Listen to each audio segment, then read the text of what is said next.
छत्रपती शिवाजी महाराजांच्या जयंतीनिमित्त कल्याणमध्ये शिवकालीन शस्त्र प्रदर्शनाचं आयोजन करण्यात आलंय। शिवकालीन युद्धामध्ये वापरण्यात आलेल्या सुमारे 1000 शस्त्र इथे शिवप्रेमींना पाहण्यासाठी ठेवण्यात आली। यामध्ये मुख्यत्वे मराठा तलवार, बिचवा, खंजीर, दाणपट्टा, गुप्ती, विविध प्रकारच्या ढाली, चिलखत, वाघनख आणि मराठ्यांचं अत्यंत घातक असं गुर्ज शस्त्र अशा प्रकारच्या शिवकाळातील ऐतिहासिक लढ्यांमध्ये वापरण्यात आलेल्या शस्त्रांचा समावेश आहे। यातील प्रत्येक शस्त्राचा वापर शिवरायांच्या मावळ्यांनी शत्रूविरुद्ध लढताना केला असल्यानं हा अभिमानास्पद आणि गौरवास्पद ऐतिहासिक ठेवा शिवजयंतीच्या निमित्तानं कल्याणकरांना पाहता येणार आहे। कल्याणच्या पारनाका येथील अभिनव विद्या मंदिरात हे शिवकालीन शस्त्र प्रदर्शन भरवण्यात आलं असून रविवारपर्यंत हे प्रदर्शन खुलं राहणार आहे।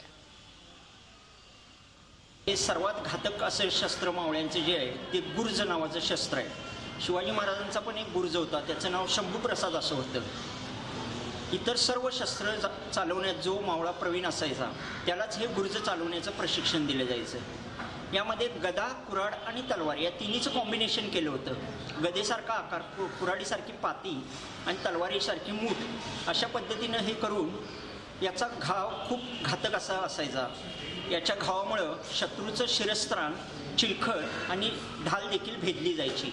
शाळेतली लहान मुलं यांना फक्त पुस्तकातनं फोटो किंवा चित्र हत्यारांची बघायला मिळतात। त्यानिमित्ताने आम्ही हे इकडे परस्पर त्यांना बघायला मिळावे म्हणून शस्त्र प्रदर्शन भरवलेलं आहे। झी 24 तास रहा एक पाऊल पुढे।